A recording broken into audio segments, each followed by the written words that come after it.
கர்த்தருடைய பரிசுத்த நாமத்துக்கு ஸ்தோத்திரம். இந்த காலை நேரத்துல இந்த நாளில நம் சங்கீதத்தை படிப்பதற்கு தியானிப்பதற்கு கர்த்தர் கொடுத்த இந்த நல்ல வாய்ப்புக்காய் நான் கர்த்தரை ஸ்தோத்திரிக்கிறேன். இந்த நாளில நாம் 6ஆம் சங்கீதத்தை நாம் படிப்போம். நெகினோத் என்னும் சங்கீதம் 6. நெகினோத் என்னும் வாத்தியத்தில் செமினேத் என்னும் ராகத்தால் வாசிக்க ராக தலைவனுக்கு ஒப்புவிக்கப்பட்ட தாவீதின் சங்கீதம். கர்த்தாவே, உம்முடைய கோபத்திலே என்னை கடிந்து கொள்ளாதேயும், உம்முடைய உக்கிரத்திலே என்னை தண்டியாதேயும்.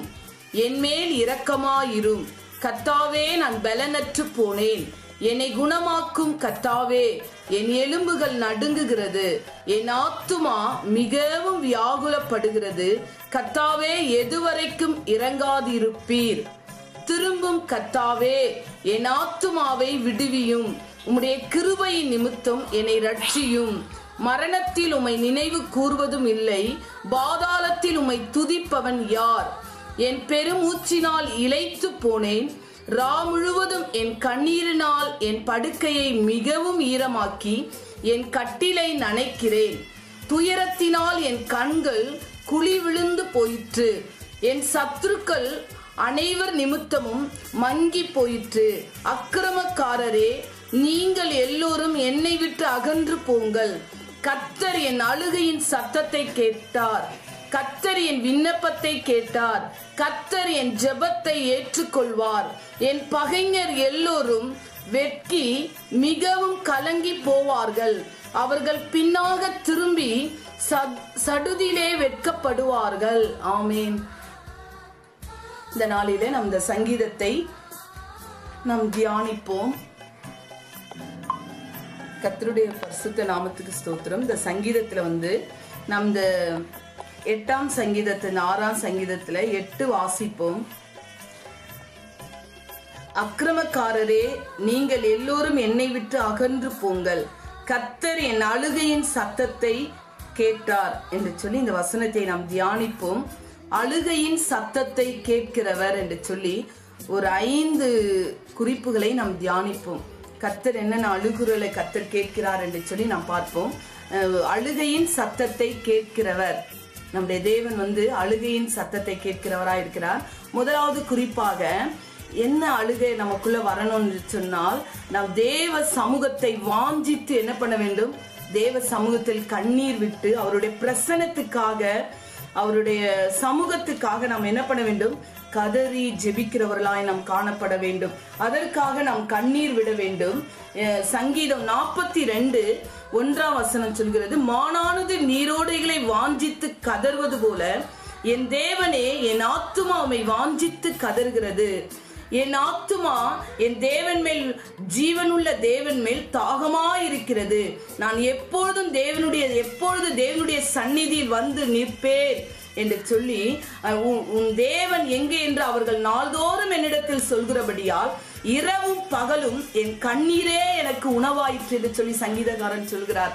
பாருங்க, அவருடைய வாழ்க்கையில ஆண்டவருடைய சமூகத்தை அவர் அதிகமாய் வாஞ்சித்திருக்கிறார். தேவ சமூகத்தையும் அவருடைய பிரசன்னத்தையும் அவர் அதிகமாய் வாஞ்சித்து கதறினார் என்று சொல்லி நாம் பார்க்கிறோம். அதற்காக அவர் கண்ணீர் விட்டார் என்று சொல்லி நாம் வேதத்தில் வாசிக்கிறோம். இப்படிப்பட்ட ஒரு வாஞ்சை நம்முடைய வாழ்க்கையில வர வேண்டும். சங்கீதம் 63:2 சொல்கிறது, இப்படியே பரிசுத்த ஸ்தலத்தில் உம்மை பார்க்க ஆசையாயிருந்து உமது வல்லமையும் உமது மகிமையும் நான் கண்டேன். ஜீவனை பார்க்கிலும் உமது கிருபை நல்லது. என் உதடுகள் உம்மையே துதிக்கும் என்று சொல்லி சங்கீதக்காரன் அவருக்கு சொல்கிறார். அப்படிப்பட்ட தேவ பிரசன்னத்தை நாம் ஒவ்வொரு நாளும் வாஞ்சிக்கிறவர்களாய் அவருடைய பிரசன்னத்தோட இருக்க, அதற்காக ஆண்டவர்கிட்ட கண்ணீர் விட வேண்டும். ஆண்டவரே, இந்த பிரசன்னத்தை நான் அதிகமாக என்ன பண்ண வேண்டும்? வாஞ்சிக்க வேண்டும் என்று சொல்லி சங்கீதம் 51:11 சொல்லுகிறார், உங்களுடைய சமூகத்தை விட்டு என்னை என்ன பண்ணாதீங்க? தள்ளாதீங்க ஆண்டவரே. உங்களுடைய பரிசுத்த ஆவியை என்னிடத்திலிருந்து எடுத்துக்கொள்ளாமல் இரும் என்று சொல்லுகிறார் அவர். அப்ப நம்முடைய வாழ்க்கையில அவருடைய பிரசன்னத்திற்காக, அவருடைய சமூகத்துக்காக அந்த மான்கள் எப்படி நீரோடைகளை வாஞ்சித்து கதறுவது போல ஒவ்வொரு நாள் அப்படிப்பட்ட ஒரு கதறுதல் நம்முடைய இருதயத்தை கர்த்தர் பார்க்கிறார். அப்படிப்பட்ட ஒரு ஏக்கம் நமக்குள்ள காணப்பட வேண்டும். ஆண்டவருடைய சமூகத்துக்கு நான் போகணும், அவருடைய பிரசனம் இல்லாத ஒரு வாழ்க்கை வேண்டாம். எப்படியா அந்த கடல்ல இருந்து அந்த மீன் கடலை விட்டு தண்ணியை விட்டு வெளியே வந்த உடனே அது துடித்து அது மரித்து போய்விடும். அதால உயிர் வாழவே முடியாது. அந்த கடல்ல இருக்கிற வரைக்கும், அந்த நீர்ல அந்த தண்ணிக்குள்ள இருக்கும் போது மட்டும்தான் அதால உயிர் வாழ முடியும். அந்த தண்ணியை விட்டு வெளியே எடுத்துட்டா அதால உயிர் வாழ முடியும். இதே போலதான் நம்முடைய வாழ்க்கை இப்படி காணப்பட வேண்டும். யெஷுவா இல்லாத ஒரு வாழ்க்கை எனக்கு வேண்டாம், அவருடைய பிரசனை இல்லாத ஒரு வாழ்க்கை எனக்கு வேண்டாம் என்று சொல்லி, அவர் இல்லாம என்னால ஜீவிக்க முடியாது, அவர் இல்லாம என்னால் ஒன்றும் செய்ய முடியாது என்று சொல்லி அந்த வாஞ்சை, அதற்காக நம் கண்ணீர் விட வேண்டும். முதலாவது குறிப்பாக அந்த காரியத்திற்காக தேவ சமூகம் எனக்கு என்னை விட்டு போயிடக்கூடாது. அவரை துக்கப்படுத்துற காரியங்கள், அவரை வேதனைப்படுத்துற காரியங்கள் என்னுடைய வாழ்க்கையில காணப்படக்கூடாது என்று சொல்லி நம்ம அந்த காரியத்திற்காக கண்ணீர் விட்டு கதற வேண்டும். அவருடைய பிரசனை எனக்கு இன்னும் வேணும், நான் இன்னும் அவரோட நெருங்கி கிட்டி சேர வேண்டும், அவருடைய வேதத்தை நான் இன்னும் அதிகமாய் நான் தியானிக்க வேண்டும், அவருடைய சமூகத்தினால என்னை ஒவ்வொரு நாளும் என்னை நிரப்புங்கப்பா என்று சொல்லி நம்ம அதற்காக கண்ணீர் விட வேண்டும். சங்கீதம் 51:12 சொல்லுகிறது, உடைய ரட்சணத்தின் சந்தோஷத்தை எனக்கு திரும்பவும் தந்து உற்சாகமான ஆவியனை என்ன பண்ணுங்க, தாங்கும்படி செய்யுங்க ஆண்டவர் என்று சொல்லி சங்கீதக்காரன் சொல்கிறார். அப்ப அந்த ரட்சிப்பின் சந்தோஷத்தினால என்னை ஒவ்வொரு நாளும் நிரப்புங்கப்பா, உற்சாகமான ஆவி ஆண்டவரே, நான் இன்னும் உங்க சமூகத்துல நான் விழுந்து கிடக்கணும்ப்பா. ஒரு ஆவிக்குரிய வாழ்க்கையில நமக்குள்ள ஒரு திருப்தி வரவே கூடாது. இது போதும், அதுக்கு எல்லையே கிடையாது. இன்னும் அதிகமாய் நான் ஆண்டவரோடு நெருங்க வேண்டும், இன்னும் அதிகமாய் நான் வேதத்தை நான் அதிகமாய் நான் படிக்க வேண்டும் என்று சொல்லி அவரோடு கூட அதிகமாய் நாம் இருப்பதை நாம் வாஞ்சிக்க வேண்டும். நல்ல ஒரு ஆழமான உறவை, அவருடைய இன்ப பிரசனத்தை நாம் வாஞ்சிக்கும் பொழுது கர்த்தர் நம்முடைய வாழ்க்கையில தேவன் அந்த வாஞ்சையை தரும். அதற்காக நாம் கண்ணீர் விடும் பொழுது எப்படி அந்த மான்கள் நீரோடைகளை வாஞ்சித்து கதறுவது போல என் தேவனே என் ஆத்துமா உம்மை வாஞ்சித்து கதறுகிறது என்று சொல்லி சங்கீதக்காரன் சொன்னது போல என் வாழ்க்கையில் அப்படிப்பட்ட ஒரு தாகம் வரணும். ஆவிக்குரிய காரியத்துக்கு நான் அப்படி வாஞ்சிக்கணும். ஆண்டோடைய கூட்டங்களுக்கு வருவது, ஆவிக்குரிய காரியங்களுக்கு வருவது, தேவ ஆலயத்துக்கு போவது, அது எனக்கு ஒரு மிகுந்த மகிழ்ச்சி என்று சொல்லுகிறார். அவர் ஆலயத்துக்கு போவது அதை நான் வாஞ்சிக்கிறேன் என்று சொல்லுகிறார். அதனால பொன் வெள்ளியை பார்க்கிலும் அவர் விளம்பின வேதமே எனக்கு நல்லது என்று சொல்லுகிறார். 1000 நாளை பார்க்கிலும் உடைய கூடாரங்களில் தங்கியிருக்கிற ஒரு நாள் எனக்கு மேலானது என்று சொல்லி ஒரு ராஜாவே அப்படிப்பட்ட ஒரு அறிக்கை எடுக்கிறார். நம்முடைய வாழ்க்கையிலும் கர்த்தருடைய சமூகத்துல விழுந்து கிடப்பது, கர்த்தருடைய சமூகத்துக்கு போவது, அவருடைய ஆலயத்துக்கு வருவது, இப்படிப்பட்ட வாஞ்சை, ஆவிக்குரிய வாஞ்சைகள், ஆண்டுடைய வேதத்தோட நேரத்தை செலவிடுவதில் அதிகமான வாஞ்சை நமக்குள்ள வர வேண்டும். இதற்காக நாம் கண்ணீர் விட்டு ஆண்டவரே இப்படிப்பட்ட வாஞ்சை எங்களுக்கு தாங்கப்பா, போதும் ஆண்டவரே, நாங்கள் உலக காரியங்களை நினைத்து ஆண்டவரே தேவையில்லாததுக்கு விட்ட கண்ணீர் போதும் ஆண்டவரே, இனி நாங்கள் ஆவிக்குரிய காரியங்களுக்காக உடைய இன்ப பிரசனத்துக்காக நாங்கள் கண்ணீர் விட்டு கதறுகிறவர்களாய் அப்படி எங்களை அப்படி மாற்றுங்க ஆண்டவரே என்று சொல்லி நாம் ஜெபிக்க வேண்டும். முதலாவது குறிப்பாக நாம் தேவ சமூகத்தை வாஞ்சித்து அழுகிறவர்களாய், தேவ சமூகம் கிடைக்க எனக்கு வேணும் என்று சொல்லி அப்படி கண்ணீர் விட வேண்டும். இரண்டாவது குறிப்பாக தன்னை வழி நடத்துகிறவர்கள் இக்கட்டில் அகப்படும் பொழுது அவருக்கு கண்ணீர் விட்டு கதறுகிறார். நான் இக்கட்டில் அகப்படும் பொழுது நம்முடைய ஊழியக்காரர்களா இருக்கலாம், நம்முடைய நடத்திப்புக்காரர்களா இருக்கலாம், நமக்கு மேல உள்ளவர்களா இருக்கலாம், அவர்களுக்கு இக்கட்டு ஆபத்துக்கள் வரும் பொழுது நாம் கண்ணீர் விட வேண்டும் என்று சொல்லி நாம் பார்க்கிறோம். இரண்டாவதாக நம்ம சொன்னது போல நமக்கு நடத்திப்பு, நமக்கு மேல உள்ளவங்க, நம்முடைய ஊழியக்காரர்கள், அப்படி நடத்திப்புக்காரர்கள் நம்ம இக்கட்டில் அவர்கள் அகப்படும் பொழுது அவர்களுக்காக நம்ம என்ன பண்ண வேண்டும், கண்ணீர் விட்டு தேவ சமூகத்துல கதற வேண்டும். பாருங்க, 2 சாமுவேல் 1ஆம் அதிகாரத்துல பார்ப்போம் என்று சொன்னால் அதிகாரத்துல 17ஆம் வசனம். 2 சாமுவேல் 1ஆம் அதிகாரம் 17ஆம் வசனத்துல தாவீது சவுலின் பேரிலும் அவன் குமாரனாகிய யோனத்தானின் பேரிலும் புலம்பல் பாடினான் என்று சொல்லி நாம் பார்க்கிறோம். பாருங்க, அவருங்க பயங்கரமான ஒரு யுத்தத்துல அவர்கள் மடிந்து போனார்கள். அவர்களுக்காக புலம்பி அழுகிறான். அதே 1ஆம் அதிகாரம் 26ஆம் வசனத்துல சொல்லுகிறது, என் சகோதரனாகிய யோனத்தானே, உனக்காக நான் வியாகுலப்படுகிறேன். நீ எனக்கு வெகு இன்பமாய் இருந்தாய். உன் சிநேகம் ஆச்சரியமாய் இருந்தது. ஸ்ரீகளின் சிநேகத்தை பார்க்கிலும் அதிகமாய் இருந்தது.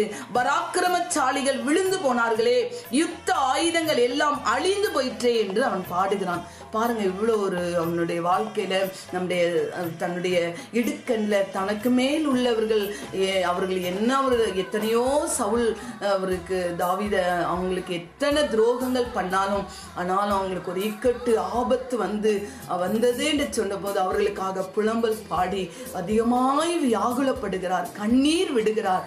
அப்போ நம்முடைய வாழ்க்கையில கூட நம்ம அப்படிப்பட்ட மற்றவர்களுக்காக, நமக்கு நெருங்கினவர்களுக்காக, நமக்கு நெருங்கி நம்மோடு இருக்கிறவர்களுக்காக, நம்முடைய சபையில் உள்ள விசுவாசி குடும்பங்கள்ல அப்படி நம்ம ஒரே குடும்பமா இருக்கோம், யாருக்காவது ஒரு இக்கட்டுல அவங்க அகப்பட்டுட்டாங்க, நம்முடைய ஊழியக்காரருக்கு ஒரு இக்கட்டு வந்துட்டுனா அவர்களுக்காக நம் கண்ணீர் விட்டு திறப்பில நின்று தேவ சமூகத்துல இரண்டாவதாக அதற்காய் நாம் கண்ணீரோட ஜெபிக்கிறவர்களாய் நாம் காணப்பட வேண்டும்.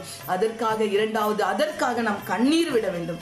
எப்படியாய் தாவீது அவர்கள் கண்ணீர் விட்டு புலம்பல் பாடினது போல நம்முடைய வாழ்க்கையில் அப்படிப்பட்ட ஒரு புலம்பல், நம் மற்றவர்களுக்காக புலம்பி அழுது தேவ சமூகத்துல அந்த இக்கட்டுல இருந்து அவங்களை விடுவிக்க வேண்டும் என்று சொல்லி தேவ சமூகத்தில் நாம் கண்ணீர் விட வேண்டும். மூன்றாவதாக நம்ம சங்கீதம் 119ஆம் சங்கீதம் நாம் வாசிப்போம் என்று சொன்னால், மூன்றாவது குறிப்பு 119ஆம் சங்கீதம் 36ஆம் வசனம்.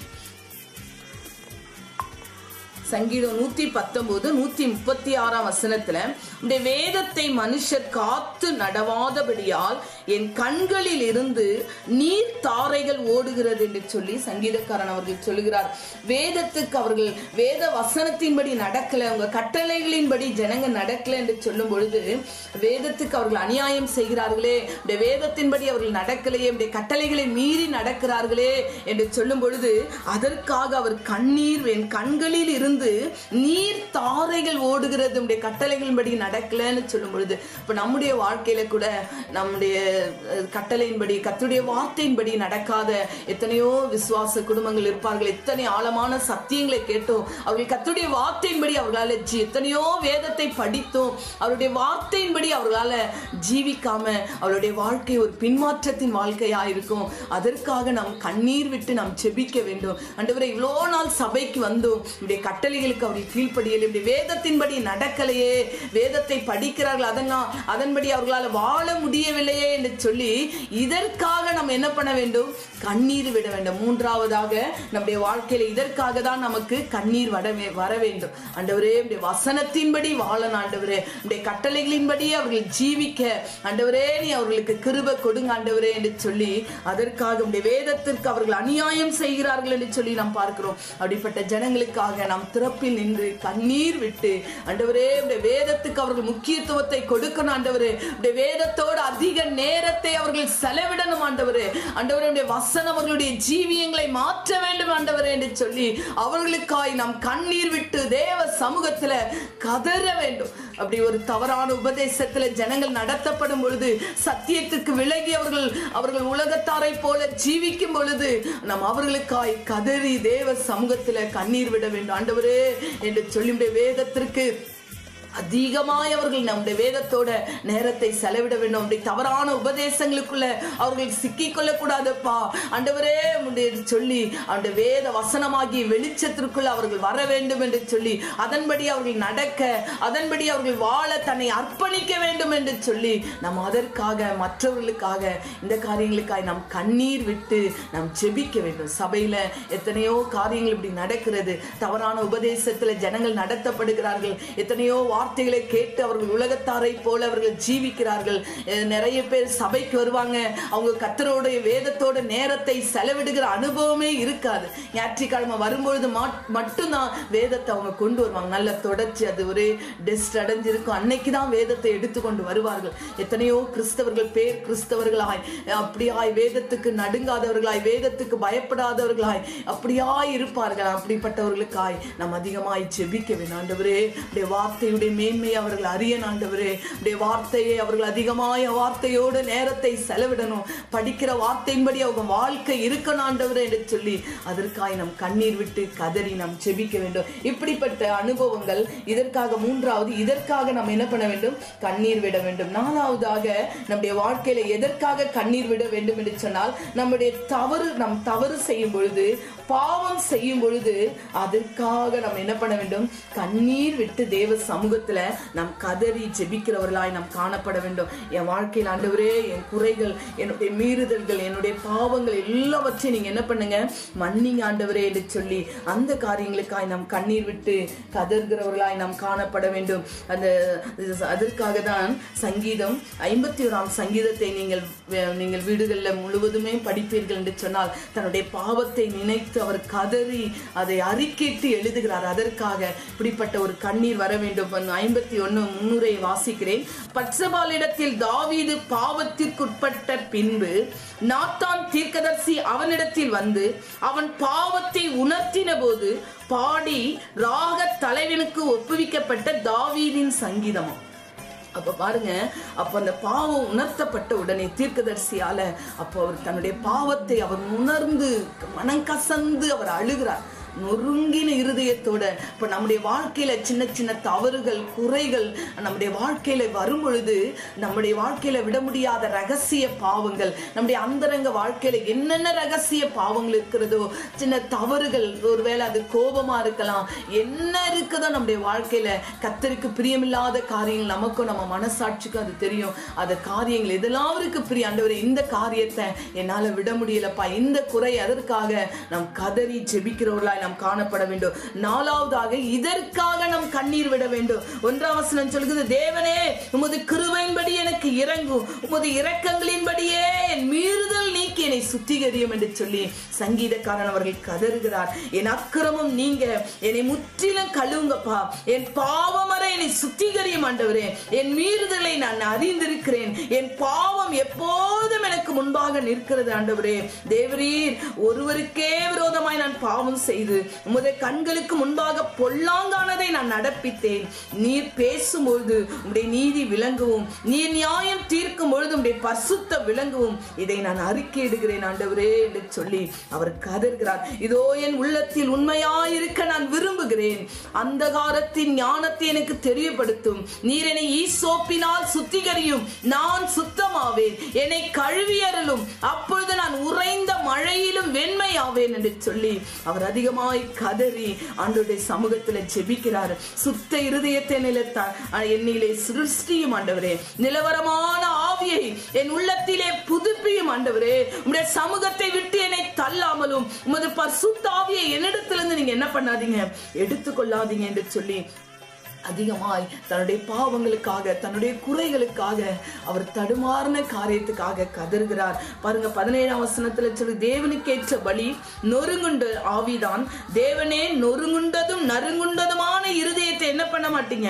நீ புறக்கணீர் என்று சொல்லுகிறார். பாருங்க, அப்படிப்பட்ட இருதயம் உடைந்து நம்முடைய தவறுகளுக்காக, நம்முடைய மீறுதலுக்காக நம் தேவ சமூகத்துல ஒவ்வொரு நாளும் நாம் கதற வேண்டும். நம்முடைய வாழ்க்கையில வருகிற குறைகளுக்காக ஆண்டவரே என்னை சுத்திகரிங்கப்பா, உடைய ரத்தத்தினால, உடைய வார்த்தையினால, உடைய பரிசுத்த ஆவியினால என்ன பண்ணுங்க, நீங்க சுத்திகரிங்க ஆண்டவரே என்று சொல்லி நம்ம ஆண்டவருடைய வார்த்தையினால ஒரு சுத்திகரிப்பு நம்முடைய வாழ்க்கையில உண்டாகும். அவருடைய ஆவியானவரால ஒரு சுத்திகரிப்பு என் வாழ்க்கையில வரணும் ஆண்டவரே என்று சொல்லி நம்ம ஒவ்வொரு நாளும் அவருடைய வசனத்தினாலையும் பரிசுத்த ஆவியானவரினாலும் அவருடைய ரத்தத்தினால நம்ம ஒவ்வொரு நாளும் இந்த சுத்திகரித்து கொண்டே போக வேண்டும். என்னை சுத்திகரிங்க ஆண்டவரே, சுத்த இருதயத்தை எனக்கு தாங்கப்பா என் வாழ்க்கையில என்று சொல்லி கர்த்தரிடத்துல இதற்காக நான் என்ன பண்ண வேண்டும், கண்ணீர் விட்டு கதறுகிறவர்களாய் நாம் காணப்பட இந்த காரியத்துக்காக கண்ணீர் விடணும். எப்படியாய் அவர் கண்ணீர் விட்டாரோ, கதறினாரோ, ஆண்டவரே அப்படி நான் என்ன பண்ண வேண்டும், நான் கண்ணீர் விடணும் ஆண்டவரே என்று சொல்லி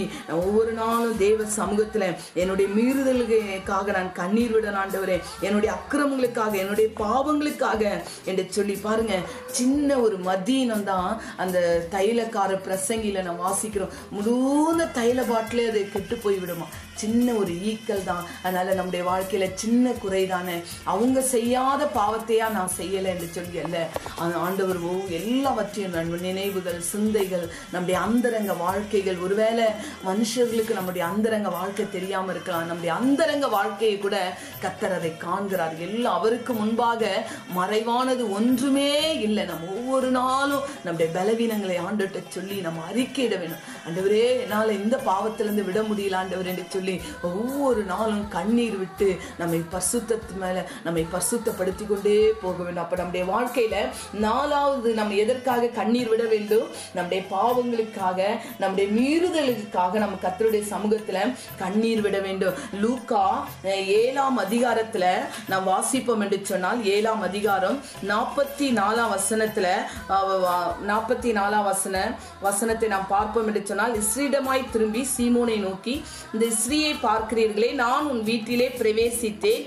நீ என் கால்களுக்கு தண்ணீர் தரவில்லை, இவளோ கண்ணீரினால் என் கால்களை நனைத்து தன் தலை மயிரினால் அவைகளை என்ன பண்றாலும் துடைத்தாள் என்று சொல்லி நாம் பார்க்கிறோம்.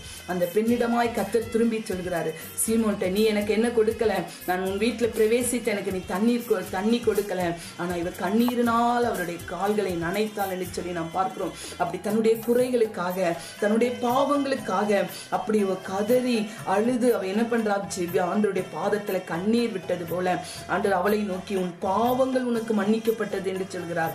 பாருங்க, 48ஆம் வசனத்துல சொல்கிறது, உன் பாவங்கள் உனக்கு மன்னிக்கப்பட்டது. அப்ப நம்முடைய வாழ்க்கையில கூட இப்படிப்பட்ட அந்த பாவியான ஸ்ரீ இப்படி நொறுங்கி, இருதயம் நொறுங்கி அவருடைய பாதத்தில் அழுதது போல ஒவ்வொரு நாளும் நம்முடைய குறைகளுக்காக தேவ சமூகத்துல நாம் அழுது கண்ணீர் விட்டு இருதயம் நொறுங்கி நாம் ஜெபிக்க வேண்டும். ஆண்டவரே, என்னால என்னென்ன காரியங்களா இருந்தாலும் அறிக்கையிடும் பொழுது கர்த்தர் அதை சுத்திகரிப்பார். அந்த காரியங்களிலிருந்து நம்மை விடுதலை ஆக்குவார். நம்ம கர்த்தருடைய வேத வசனம் என்ன பண்ணுமா, சுத்திகரிக்கும் என்று சொல்லி கர்த்தருடைய வார்த்தை சொல்லுகிறது. அதனால வார்த்தை, ஒரு வாலிபன் தன் வழியை எதனால் சுத்தம் பண்ணுவான், வார்த்தையினாலே தானே என்று சொல்லி கர்த்தருடைய வார்த்தை சொல்லுகிறது. ஆனால் அதிகமாய் நம்முடைய வார்த்தையோட நேரத்தை நாம் செலவிடும் பொழுது நமக்குள்ள ஒரு சுத்திகரிப்பு அது உண்டாகி கொண்டே இருக்கும். தேவ சமூகத்தில் அதிக நேரத்தை செலவிட கர்த்தருடைய வேதத்தை நன்காக அதிகமாய் படிக்க, தியானிக்க, இந்த இதுல நம் நேரத்தை செலவிடும் பொழுது நம்முடையக்குள்ள இருக்கிற பொல்லாத துர்க்குணங்கள், பொல்லாத ஜென்ம சுபாவங்கள் எல்லாவற்றையும் கர்த்தர் படிப்படியாய் தேவன் மறுரூபத்துக்குள்ளே கர்த்தர் கொண்டு வருவார். அதனால ஒவ்வொரு நாளும் கர்த்தர்ட்ட இதற்காக நாம் கண்ணீர் விட்டு நாம் கதறுகிறவர்களாய் நாம் காணப்பட வேண்டும். அவர் கண்ணீர் விட்டு கதறினால அவள் பாவங்கள் மன்னிக்கப்பட்டது, சமாதானத்தோடு போனாள் என்று சொல்லி நாம் பார்க்கிறோம். அப்ப 5வது நம்முடைய வாழ்க்கையில எதற்காக நாம் கண்ணீர் விட வேண்டும் என்று சொன்னால், நாம் என்ன பண்ண வேண்டும், பாடு உபத்திரங்கள் இந்த இது நம்முடைய வாழ்க்கையில வரும்போது என்ன பண்றோம், நம்ம அதிகமாய் நாம் கண்ணீர் விட்டு கதறுகிறோம் என்று சொல்லி நாம் பார்க்கிறோம். 5வது குறிப்பாக நம்ம 5வது குறிப்பு, நம்முடைய பாடு உபத்திரவங்களுக்காக நம்ம என்ன பண்ண வேண்டும், கண்ணீர் விட வேண்டும். கண்ணீர் விட்டு தேவ சமூகத்துல அந்த உபத்திரவங்கள் வரும்பொழுது தேவ சமூகத்துல அந்த பாடுகள் நீங்கும்படியாய், உபத்திரவங்கள் நீங்கும்படியாய், அதன் மத்தியில நம்ம ஆறுதல் அடையும்படியாய் கண்ணீர் விட்டு நாம் ஜெபிக்க வேண்டும். அப்போஸ்தலனாகிய பவுல் தன்னுடைய பாடு உபத்திரவத்துல அவருக்கு கொடுக்கப்பட்ட அந்த முள்ளுக்காக, அந்த உபத்திரவத்துக்காக தேவ சமூகத்துல அவர் கண்ணீர் விட்டு அவர் ஜெபிக்கும் பொழுது ஆண்டவர் என்ன சொல்றாருன்னா, என் கிருபை உனக்கு என்ன பண்ணும், அந்த பாட நீக்கி போடுவேன்னு சொல்லல, என் கிருபை உனக்கு போதும் என்று சொல்கிறார். அதனால நமக்கு அப்படிப்பட்ட உபத்திரங்கள், பாடுகள் நேரங்களில நாம் சோர்ந்து போக கூடாது. தேவ சமூகத்துல கண்ணீர் விட்டு நாம் ஜெபித்து, ஆண்டவரே இதுல எனக்கு என்ன பண்ணுங்க, ஆண்டவர் சோதனையில் அதை போக்குவதற்கு வழியும் கர்த்தர் என்ன பண்ணுவாராம், ஆண்டவர் உண்டாக்குவார் என்று சொல்லி நாம் பார்க்கிறோம். பாருங்க, சங்கீதம் 63ல சங்கீதக்காரன் சொல்கிறார்கள், 69ஆம் சங்கீதம் 21 21ஆம் வசனத்தில், என் ஆகாரத்தில் கசப்பு கலந்து கொடுத்தார்கள், என் தாகத்திற்கு காடியை குடிக்க கொடுத்தார்கள் என்று சொல்லி பார்க்கிறோம். பாருங்க, அவருடைய வாழ்க்கையில சங்கீதக்காரர்கள் இன்னைக்கு நல்ல அவர் பெரிய ஒரு அரசனாய் அவர் இருந்தாலும் அவர் கடந்து வந்த பாதைகளை நினைக்கும் பொழுது சொந்த தாய் தகப்பனாலேயே அவர் புறக்கணிக்கப்பட்டார். இந்த பிள்ளை என்னுடைய பிள்ளை இல்லை என்று சொல்லி புறக்கணிக்கப்பட்டு, நான் இதை ஒரு அந்நிய பிள்ளையாதான் இதை வளர்ப்பது, தாயின் கருவிலே ரிஜெக்டட் பண்ணப்பட்ட ஒரு பிள்ளையாயிருந்ததுனால என் தகப்பனும் என் தாயும் என்னை கைவிட்டார்கள். கர்த்தரோ அவர் என்னை சேர்த்து கொண்டார் என்று சொல்லி நாம் பார்க்கிறோம். அதனால யார் கைவிட்டாலும் தேவன் நம்மை கைவிடாதவராயிருக்கிறார். சொந்த அண்ணனால, சொந்த தகப்பனால, எல்லாரால அவர் ரிஜெக்டட் பண்ணப்பட்டார். ஆனாலும் கர்த்தர் அவரோடு கூட இருந்தார். அவர் ஒரு எத்தனையோ அந்த இரவு நேரங்களில அந்த ஆடுகளை மேய்த்து கொண்டு வீட்டுக்கு வரும்பொழுது ஒரு அடிமையை போலதான் அவரை என்ன பண்ணியிருக்காங்க, அவரை வளர்த்திருக்காங்க. அவங்க வீட்டுல எல்லா அண்ணனுக்கும் நல்ல சாப்பாடு வீட்டுல இருக்கிறவங்களுக்கு, ஆனா இவருக்கு கொடுக்கப்பட்ட சாப்பாடு ஒரு அடிமைக்கு கொடுக்கிற சாப்பாடை தான் இவருக்கு கொடுத்திருக்காங்க. அவர் சொல்றாரு, என் ஆகாரத்துல ஏதாவது இரவு நேரங்கள சாப்பிட வரும்பொழுது கசப்பை கலந்து அந்த ஒரு கீரை இருக்குமா அந்த இடத்துல, அந்த இஸ்ரவேல் தேசத்துல அந்த கீரையை என்ன பண்ணுவாங்களா, அதை கலந்து கொடுத்துட்டா பயங்கரமா கசக்குமா சாப்பாடு. இரவெல்லாம் வயிற்று போக்குனால கஷ்டப்பட்டு இருக்கிறாரு. ஏதாவது ஒரு பொருள், ஆடு ஏதாவது காணா போயிட்டுன்னு அவர் மேல வீண் பழியை சொல்வார்களாம். இது காணவில்லை என்று சொல்லி சொந்த குடும்பத்தாலே அவர் புறக்கணிக்கப்பட்ட பாடுகளின் வழியாய், உபத்திரத்தின் வழியாய் அவர் கடந்து சென்றிருக்கிறார். ஏதாவது அந்த ஊர்ல ஏதாவது ஒரு களவு போனால் உடனே இவரிடத்தில் வந்து கேட்பார்களாம், என் களவு போனதை, நான் எடுக்காததை என்னிடத்தில் கேட்டு வாங்கினார்கள் என்று சொல்லி நிறைய அவருடைய அனுபவங்களை அவர் எழுதியிருக்கிறார் சங்கீதத்துல. பல பாடுகளின் வழியாய், பல உபத்திரத்தின் வழியாய் அவர் கடந்து வந்து தேவ சமூகத்துல கண்ணீர் விட்டதுனால பாருங்க, கர்த்தர் அவரை அந்த பாடு உபத்திரத்திலிருந்து தேவன் அவரை உயர்த்தினார். அதனால இந்த மாதிரி காரியங்களுக்காக நம்முடைய வாழ்க்கையில வருகிற பாடுகள், உபத்திரங்கள், சோதனைகள், பிரச்சனை நேரத்துல, உடைக்கப்படுகிற நேரத்துல நம் தேவ சமூகத்துல அதிகமாய் நம் கண்ணீர் விட்டு நம் கதறுகிறவர்களாய் நம் தேவ சமூகத்துல கண்ணீர் விட வேண்டும். ஆண்டவரே, ஆண்டவர் இதுல எனக்கு என்ன கொடுங்க, நீங்க பலன் கொடுங்க ஆண்டவரே, இதை தாங்குவதற்கு எனக்கு பலன் தாங்க ஆண்டவரே என்று சொல்லி பாருங்க. என் பெருமூச்சு, சங்கீதம் 6:6, என் பெருமூச்சினால் இளைத்து போனேன், ரா முழுவதும் என் கண்ணீரால் என் படுக்கையை மிகவும் ஈரமாக்கி என் கட்டிலை நனைக்கிறேன் என்று சொல்கிறார். துயரத்தினால் என் கண்கள் குழி விழுந்து போயிற்று என்று சொல்லி பாருங்க. அப்படிப்பட்ட இரவெல்லாம் கண்ணீர் விட்ட அனுபவம். இன்னைக்கு நிறைய தேவ பிள்ளைகள் அந்த ரங்கத்துல எத்தனையோ காரியங்களுக்காக நீ கண்ணீர் விட்டு கொண்டு இருக்கலாம். கர்த்தர் சொல்கிறார், உன் கண்ணீருக்கு பதில் உண்டு, நிச்சய முடிவு உண்டு, உன் நம்பிக்கை வீண் போகாது என்று சொல்லி அந்த ரங்கத்துல விடுகிற கண்ணீருக்கு கர்த்தர் வெளிரங்கமாய் பலனளிக்கிற ஒரு தேவனாய் இருக்கிறார். கர்த்தர் பாருங்க, அவர் படுக்கை நனைத்திருக்கிறார். அதனால நம்முடைய வாழ்க்கையில கூட என்ன கண்ணீர்கள், பாடுகள், உபத்திரவங்கள் வந்தாலும் நாம் சோர்ந்து போக தேவையே இல்லை. கர்த்தர் நம்முடைய எல்லா பிரச்சனைகளுக்கும், அது நமக்கு வந்துகிற பாடுகள்னா அது நிரந்தரமானது அல்ல, அதற்கு கர்த்தர் ஒரு முற்றுப்புள்ளியை தேவன் வைப்பார். அதி சீக்கிரத்தில் நீங்கிவிடும் இந்த லேசான உபத்திரம் என்று சொல்லி நாம் பார்க்கிறோம். அதனால நாம் சோர்ந்து போக தேவையில்லை. பாருங்க, ஏசாயா 38:5, நீ போய் எசேக்கியாவை நோக்கி, உன் தகப்பனாகிய தாவீதின் தேவனாயிருக்கிற கர்த்தர் சொல்கிறது என்னவென்றால், உன் விண்ணப்பத்தை கேட்டேன், உன் கண்ணீரை கண்டேன், இதோ உன் நாட்களோடு 15 வருஷத்தை நான் கூட்டுவேன். அப்போ எசேக்கியா அவர்கள் வந்து அதிகமாய் கண்ணீர் விட்டு சோர்புறமாய் திரும்பி கண்ணீரோடு செபிக்கிறார். அவர் செபிக்கும் பொழுது கர்த்தர் அவர் கண்ணீரை கண்டார். இன்னைக்கு தேவ பிள்ளையே, நீ அந்த ரங்கத்துல விடுகிற ஒவ்வொரு கண்ணீருக்கும் கர்த்தர் அதை காண்கிறார். ஒருவேளை நம்முடைய கணவருக்கு நாம் விடுகிற கண்ணீர் தெரியாமல் இருக்கலாம், நம்முடைய பிள்ளைகளுக்கு நாம் விடுகிற கண்ணீர் தெரியாமல் இருக்கலாம். வெளியே எல்லாரிடத்துல நல்ல சிரிச்சு பேசி, இவங்களுக்கு என்ன குறை இருக்குது, நல்லா எப்பவுமே சிரிச்சுட்டே இருக்காங்க.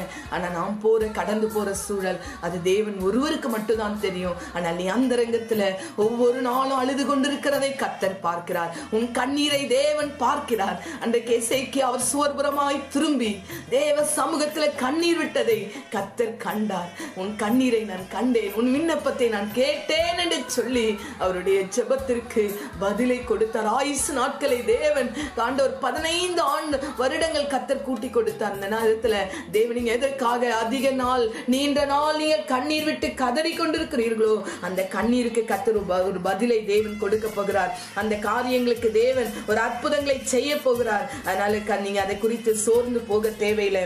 கர்த்தர் அதனால ஒரு பெரிய காரியங்களை தேவன் செய்து அவருடைய நாமத்தை மகிமைப்படுத்துவார். பாருங்க, சங்கீதக்காரன் சொல்கிறார், சங்கீதம் 42:3, என் தேவன் எங்கே என்று அவர்கள் நாள்தோறும் என்னிடத்தில் சொல்கிறபடியால் இரவும் பகலும் கண்ணீரே எனக்கு உணவாயிற்றான். அதனால கர்த்தருடைய பிள்ளைகளை சில நேரங்களில கர்த்தர் அவரை நேசிக்கிற பிள்ளைகளை சிட்சிக்கிறார் என்று சொல்லி நாம் எபிரேயர்ல வாசிக்கிறோம். எவரிடத்தில் அன்பு கூறுகிறாரோ கர்த்தர் அவர் சிட்சித்து பல பாதையின் வழியாய் நான் உபத்திரவப்பட்டது நல்லது சங்கீதக்காரன் சொல்கிறார். அதனால் நம்முடைய பிரமாணங்களை நான் கற்றுக்கொண்டேன் என்று சொல்லுகிறார். அதனால நம்முடைய வாழ்க்கையில வருகிற பாடுகள், நம்முடைய வாழ்க்கையில வருகிற உபத்திரவங்கள் கர்த்தர் நடத்துற பாதை நம்முடைய நன்மைக்காக தான். அதனால நாம் சோர்ந்து போக தேவையில்லை, கலங்க தேவையில்லை.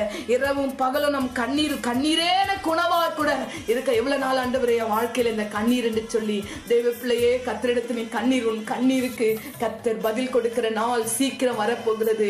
உன் கண்ணீர் நீ அந்தரங்கத்தில் விடுகிற கண்ணீருக்கு கர்த்தர் வெளிரங்கமாய் பிரதிபலனை கர்த்தர் வைத்திருக்கிறார். சங்கீதத்தில் நம் நேரம் இல்லை, உன் கண்ணீரை என் கணக்கில் அல்லவோ நான் வைத்திருக்கிறேன் என்று சொல்லி கர்த்தர் சொல்லுகிறார். அதனால கர்த்தர் நம்முடைய கண்ணீரை அவர் கணக்கிலே கர்த்தர் வைத்திருக்கிறார். அதை சீக்கிரமான ஒரு நாள் வரப்போகிறது. நம்முடைய கண்ணீரெல்லாம் தேவன் துடைக்க போகிறார். வெளிப்படுத்தல் 21:4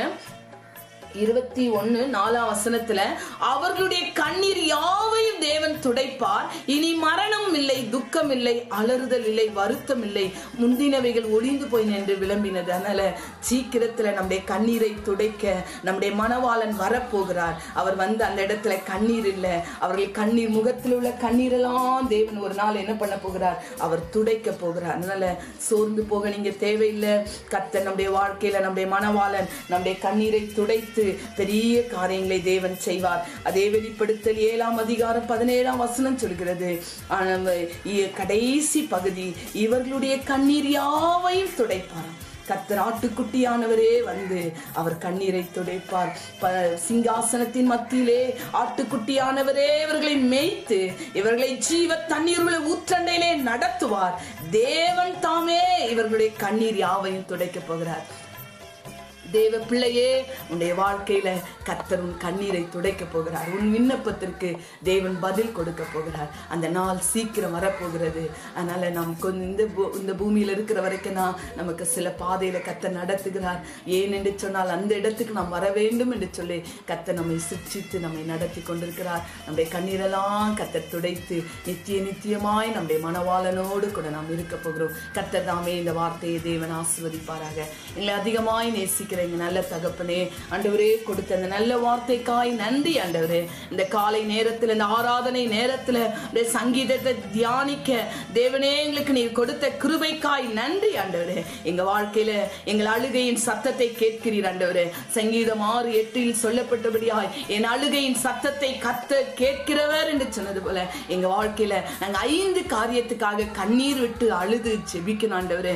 அப்பா, எங்க வாழ்க்கையில முதலாவதாக தேவ சமூகத்தை வாஞ்சித்து கதறனப்பா. உங்க சமூகம் வேணும் ஆண்டவரே, உங்க பிரசன்னம் எனக்கு வேணும் என்று சொல்லி நான் கதறுகிற ஒரு அனுபவத்தை, அதற்காய் கண்ணீர் விடுகிற ஒரு அனுபவத்தை தேவன் எங்களுக்கு தருவீராக.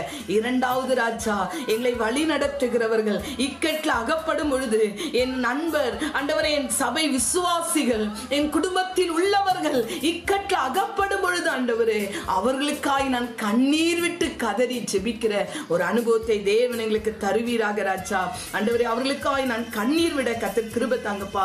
என் சபையார் இக்கட்டில் அகப்படும் பொழுது நாங்கள் ஒரே குடும்பமா எங்களை சபையில இணைத்திருக்கிறீரையா, அவர்களுக்காய் கண்ணீர் விட, எங்க ஊழியர் இக்கட்டில் இருக்கும் பொழுது எங்களுக்கு மேலுள்ள ஊழியர்களுக்காய் நாங்கள் கண்ணீர் விட கிருபை தாங்கப்பா.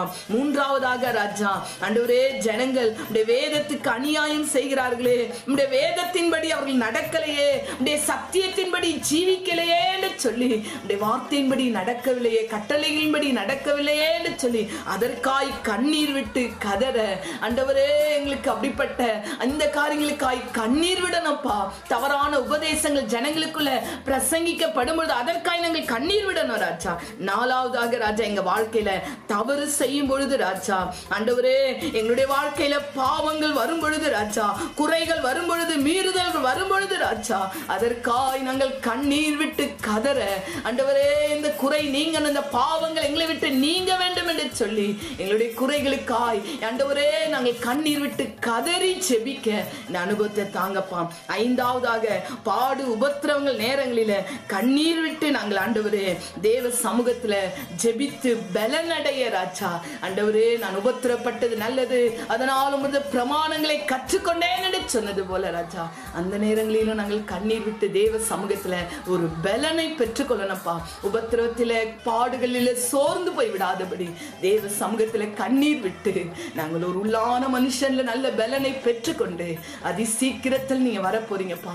எங்க கண்ணீரெல்லாம் துடைத்து உமோடு கூட நித்தியமா இருக்க கர்த்தர் செய்ய போகிற நல்ல அனுபவத்துக்காய் நன்றி ஆண்டவரே. தாழ்த்துடைய கரத்தில் ஒப்பு கொடுக்கிறோம். அதி சீக்கிரமா இருக்கிறோம் வருகைக்கு எங்களை ஆயத்தப்படுத்துவீராக. இயேசுவின் நாமத்தில் பிதாவே, ஆமென்.